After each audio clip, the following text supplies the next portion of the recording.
Warahmatullahi wabarakatuh. Selamat pagi anak-anak. Salam semangat. Mudah-mudahan anak-anak selalu dalam lindungan Allah Subhanahu wa taala. Baik, untuk pertemuan kali ini kita akan membahas mata pelajaran sasis sepeda motor.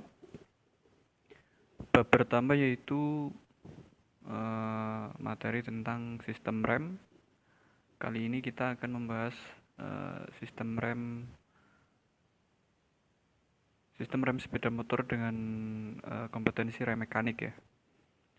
Ini merupakan bab pertama yang nanti anak-anak pelajari. Baik, kita langsung saja ke materinya. Mungkin adik-adik atau anak-anak sudah tahu komponen sepeda motor yang berhubungan dengan rem. Pada sepeda motor itu ada sistem rem mekanik dan rem hidrolik ya, atau rem cakram. Sebelumnya adik-adik tahu belum apa itu rem? Sistem rem itu digunakan untuk memperlambat ataupun menghentikan sepeda motor. Selain itu, sistem rem juga berfungsi sebagai alat pengaman dan menjamin pengendaraan yang aman. Nah, di situ ada juga prinsip rem. Prinsip rem itu adalah merubah energi gerak menjadi energi panas. Umumnya rem bekerja disebabkan oleh adanya sistem gabungan penekanan melawan sistem gerak putar. Di sini ada juga efek dari pengereman tersebut atau braking effect ya maksudnya. Diperoleh dari adanya gesekan ya, yang ditimbulkan antara dua benda ataupun dua objek. Nah, di sini ada contoh dari gesekan ya, dua benda itu di sisi kiri kalian itu ada lingkaran, sebut saja itu disk ya, dan yang samping kanannya itu ada tromol ya, ada tromol. Di situ ada arah panah, anak panah ya. Yang samping kiri itu ada arahnya itu menunjukkan ke atas, itu merupakan putaran ya, putaran dari disk tersebut. Dan yang di samping kirinya, di samping kanannya itu ada arah panah yang menunjuk ke dalam, dan di situ terjadi gesekan. Itu pada prinsip dasarnya terjadi gesekan atau terjadi pengereman. Sedangkan yang terjadi di rem tromol di situ sudah kalian lihat ya, ada anak panah, arahnya itu keluar. Jadi berbeda dengan yang cakram, tromol itu brake shoe-nya atau sepatu remnya itu membuka ke atas atau ke samping sehingga tergesek ke tromol atau dinding tromol ya. Maka terjadi panas yang ditimbulkan pada gesekan tersebut. Nah, di atas, sebelah atas yang samping kanan kalian itu arah putarannya itu ke kanan ya. Bisa dipahami di situ dari gambar-gambarnya. Itu pada dasarnya atau pada prinsipnya terjadi pengereman ataupun proses terjadinya gesekan pada sistem rem, baik di mekanik maupun di tromol. Selanjutnya, pada sepeda motor sistem rem yang digunakan adalah rem tromol atau rem cakram. Untuk pengoperasian rem tromol biasanya menggunakan cara pengoperasian mekanikal atau menggunakan tuas. Sedangkan rem cakram ada yang menggunakan mekanik dan ada yang menggunakan model hidrolis. Nah, maksudnya di sini rem yang digunakan pada sepeda motor itu ada rem tromol, ada rem cakram. Nah, bisa dibedakan antara keduanya. Rem tromol itu mungkin kalian juga sudah pernah lihat atau mungkin saja sudah pernah membongkar, mempraktekannya di rumah ataupun di bengkel sekolah.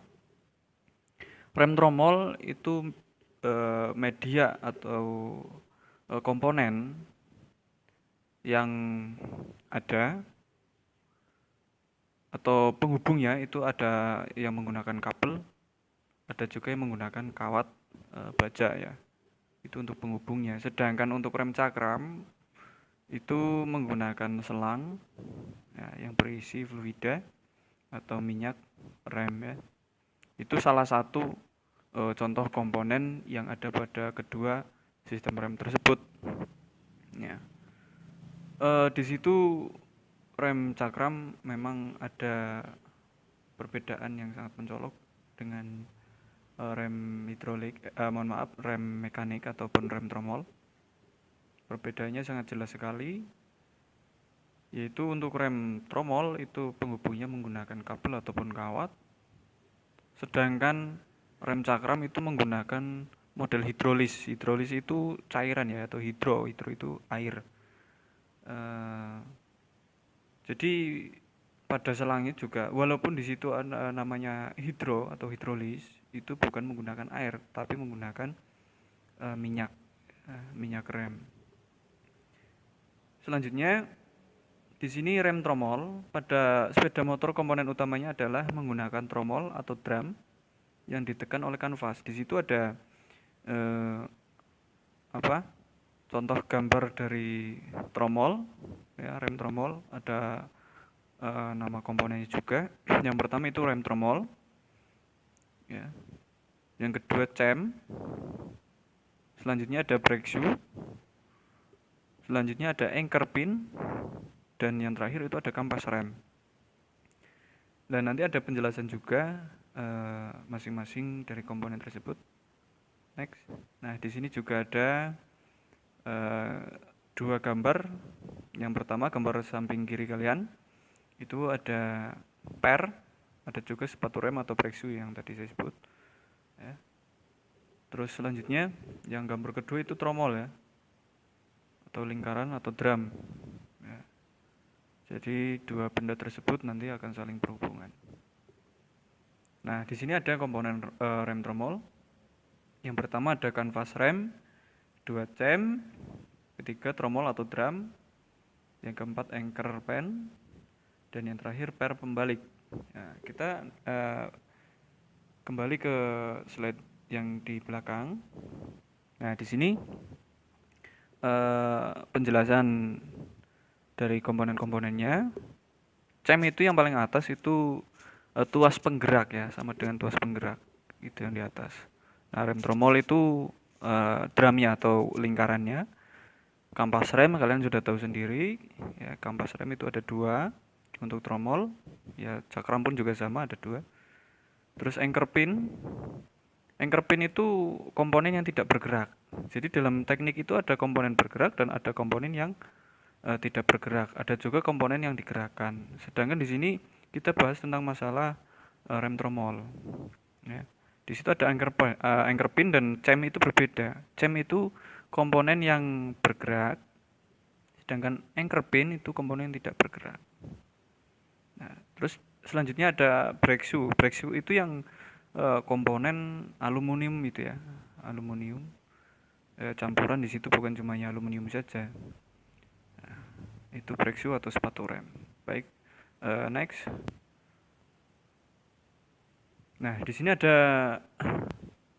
keseluruhan komponen rem ya, rem depan sepeda motor apabila diurutkan sebagai seperti gambar di bawah di sini. Ini roda depan ya. Yang pertama ada sepatu rem, dua ada bekas, ada seal debu ya, seal debu.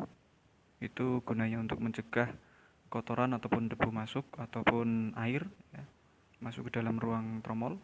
Ada roda gigi speedometer, ada hubungan rem, terus ada panel rem, ada seal wheel, ada bekas pengembali, ada plat indikator, ada lengan rem, dan di situ ada juga mur dengan ukuran 8 ya, 8. Next, cara kerja rem tromol pada sepeda motor sebelum bekerja ya, atau sebelum rem bekerja.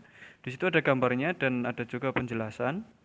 Kalian bisa lihat di situ arah gerakan putaran tromolnya, dan di situ belum ada perubahan sama sekali. Pada saat tuas rem belum ditarik atau diinjak, maka rem belum bekerja. Di antara tromol dan kampas rem masih ada celah dan tidak bersinggungan. Per pengembali kanvas masih belum meregang. Ya, di situ belum ada perubahan dan lihat tangannya pun masih dalam posisi normal. Selanjutnya yang kedua, setengah pengereman. Nah, di situ dilihat jari telunjuknya itu memegang handle atau pedal rem, dan yang di sampingnya itu cam, ya, cam bukan anchor ya. Camnya itu sedikit membuka, pergerakannya itu ke samping kiri membukanya. Nah, penjelasannya apabila tuas rem ditarik setengah, maka akan mulai terjadi pergerakan pada komponen rem. Cam akan bergerak memutar dan kanvas akan bergerak keluar, sehingga akan mulai bergesekan dengan drum atau tromol. Nah, terjadilah gesekan kecil dan rem bekerja sedikit. Itu setengah pengereman ya. Selanjutnya, yang ketiga, rem bekerja penuh. Lihat jari dari pengendara tersebut. Ya, itu 4 jari sudah menarik tuas atau pedal secara penuh. Dan lihat juga arah panah yang ada pada kampas remnya.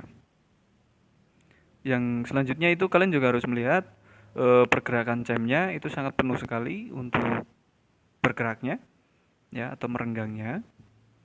Nah, itu pada saat proses penarikan tuas itu cam sangat membuka sangat lebar, ya, sehingga brake shoe atau sepatu rem itu bergerak keluar kedua-duanya, ya, itu tergesek ke dinding drum atau tromol.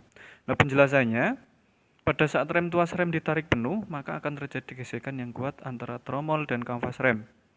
Cam memutar maksimal dan penekanan pada kanvas rem dengan tromol kuat, sehingga dengan adanya gaya gesekan yang kuat akan mampu menghentikan putaran drum atau tromol. Nah, per pengembali juga meregang maksimal. Di situ ada 2 per ya. Dua pernya sangat merenggang pada saat ditarik penuh. Selanjutnya yang keempat, pelepasan rem ya. Di situ sudah tidak ada proses penarikan pedal atau tuas ya. Jari pun posisinya kembali ke semula, dan cam kalian juga harus lihat di situ. Posisi cam paling atas ya, yang pada lingkaran atau pada kampas itu sudah kembali normal posisinya, dan pegas pengembali pun atau per pengembali juga tidak meregang. Saat penjelasan saat pelepasan rem adalah di mana tuas dilepas dan kembali pada posisi semula. Per pengembali kanvas bekerja untuk mengembalikan kedudukan kampas seperti pada saat belum bekerja. Ya, gesekan antara kanvas dan tromol tidak ada. Itu proses pelepasan ya. Nah, sekian untuk pembelajaran jarak jauh dengan materi sistem pengereman. Semoga anak-anak selalu dalam lindungan Allah Subhanahu wa taala. Amin. Ya. Selalu jaga jarak ya. Jaga kesehatan untuk anak-anakku sekalian. Semoga materi yang saya sampaikan bisa bermanfaat dan bisa dipahami. Sekian saya akhiri. Wassalamualaikum warahmatullahi wabarakatuh.